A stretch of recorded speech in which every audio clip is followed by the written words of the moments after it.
Pô, porque essa também gerou muito debate na gibisfera. E vamos por fora do plástico. Pesquisa aponta que livros são mais baratos hoje e produção de quadrinhos cresce 44% em um ano. Aí a turma já começa aqui, para eu já ver, consigo ver a turma, né? Porque eu acompanhei essa discussão na gibisfera e às vezes quem não acompanhou vai chegar aqui de primeira vez e vai começar a manifestar os mesmos protestos que os demais já estavam, que é mentira. Eu tô pagando caro no meu livro. Mentira. Mas o caso é o seguinte, galera. Vamos lá pra matéria. Porque não é mentira, não. É verdade e são fatos e vocês vão entender como que funciona. Uma pesquisa do Nielsen Book Data, do Sindicato Nacional de Editores de Livro, o ISNEL, da Câmara Brasileira do Livro, CBL, atualizou dados do mercado editorial com números referentes a 2023, tá? Entre as informações está de que o preço real dos livros é menor hoje do que em 2006, quando os dados começaram a ser colhidos. E aí é o seguinte, embora o preço médio do livro suba a cada ano, com um aumento de 7,9% entre 2022 e 2023, o preço real, que é ajustado para considerar o valor do dinheiro ao longo do tempo, caiu nos últimos 18 anos.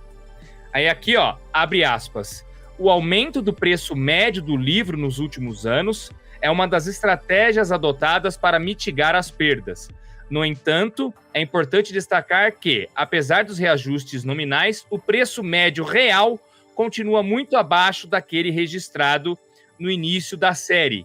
Assim, essa estratégia reflete uma tentativa de recuperar o preço e não um aumento efetivo no valor do livro, aponta relatório, fecha aspas, né? Aponta o relatório divulgado pela Publish News. Tem um gráfico que vocês vão ver na linha amarela o preço do livro sempre subindo. E na linha verde, o preço real caindo. E o preço real é aquilo, galera. É aquele preço de acordo com a inflação. O quanto vale 100 reais, o que você consegue comprar com 100 reais hoje e o que você conseguia comprar com 100 reais em 2006. Se você considerar nesse aspecto de inflação, o preço do livro, na verdade, caiu. Olha que louco. Só que eu não sei por que a galera acha estranho isso. Por causa de um momento econômico frágil que o Brasil tem vivido de 2015 para cá. Então, o poder de compra do brasileiro também caiu. Então, quando o brasileiro vai comprar um livro hoje, seja um da editora Pacranquim, seja um livro de bolso, que seja, ele sente que ele está pagando mais porque o poder de compra dele caiu, né? Isso aí já é outra coisa, é uma pesquisa econômica de outros setores e tudo mais. Mas em termos de preço real de inflação, o preço não caiu tanto, galera. Então você vê que doido, né? Porque a impressão que todo mundo tem é que sobe cada vez mais. E na verdade não. Ô, Bruninho, eu fiz uma conta aqui muito interessante, queria partilhar com vocês. Vamos lá. Em 2006, a lógica de publicação era um pouquinho diferente e a gente não tinha o boom ainda dessas edições capa dura que a gente tem hoje e tal, mas a gente já tinha alguma coisa. O salário mínimo em 2006 era R$350. Caraca! R$350. Em 2006, foi lançado pela primeira vez a Panini lançou aquele Cavaleiro das Trevas, a edição absoluta. Saca? Que tem a capa prateada e a capa vermelha. Saiu no final de 2006, início de 2007. E ela custou R$ 95,90. Salário mínimo, em 2006, R$350. E essa edição custou R$ 95,90. O que dá um pouco mais do que 27% do salário. Hoje, o salário mínimo é R$ 1.412. E hoje, a Panini relançou a mesma edição do Cavaleiro das Trevas. A mesma, e ela custa a mesma. E ela custa R$ 379,90. Salário mínimo, R$ 1.412. Cavaleiro das Trevas, R$ 379,90. Que equivale a quanto do salário? Pouco mais de 26,50%. Ou seja, lá em 2006, no salário mínimo de 2006, equivalia a 27%, arredondando os decimais, e hoje continua equivalendo a 27% de um salário à mesma edição. Olha só. Estou jogando para vocês essa conta que eu fiz. Esse é o lance do preço real do livro, exatamente. Você só olhar em 2006 e falar assim, caraca, Cavaleiro das Trevas custava 90 conto, agora tá custando 300 conto. Pô, subiu, tá muito mais caro hoje do que foi antes.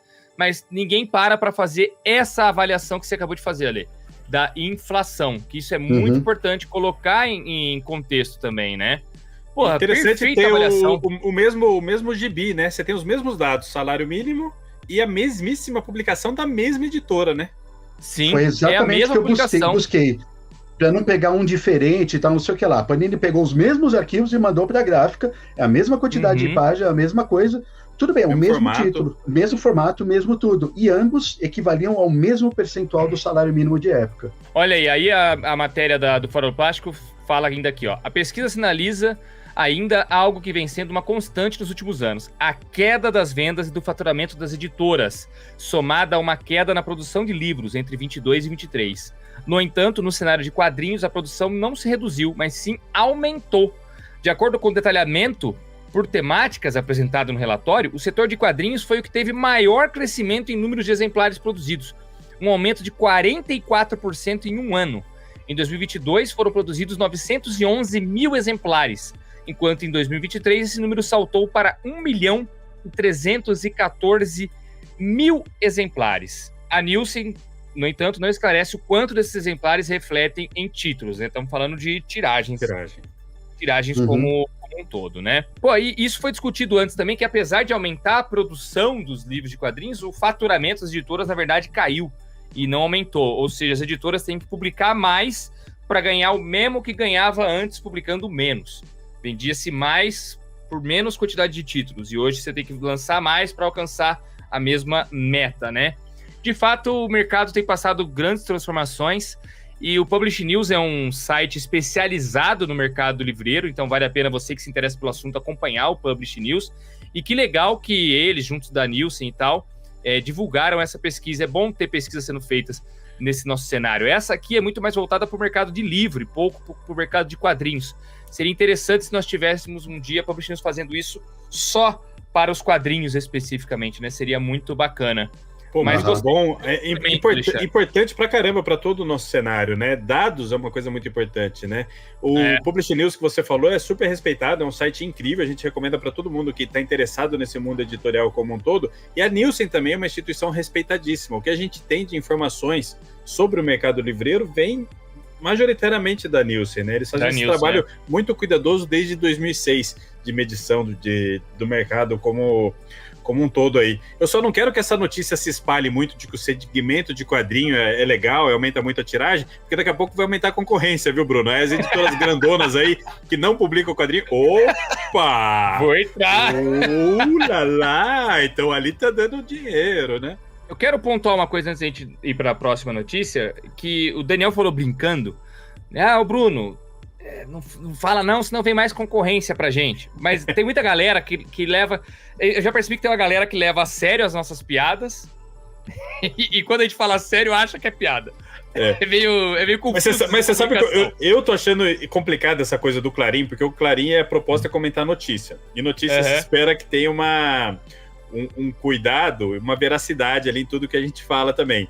E aí não dá muita margem para piada, para esse tipo de brincadeira. Às vezes eu me preocupo com as brincadeiras que eu faço aqui, porque eu não consigo. Às vezes é inevitável falar uma bobagem, abordar de uma maneira mais bem-humorada ali, do nosso jeito, né? A ideia aqui é comentar a notícia com o nosso jeito, mas já que o Daniel falou de brincadeira, só apontando que, na verdade, a Pipoca e Nanquim, a gente não vê outras editoras que estão surgindo como concorrência. Pelo contrário, a gente vê como mais pessoas ajudando a aumentar o bolo.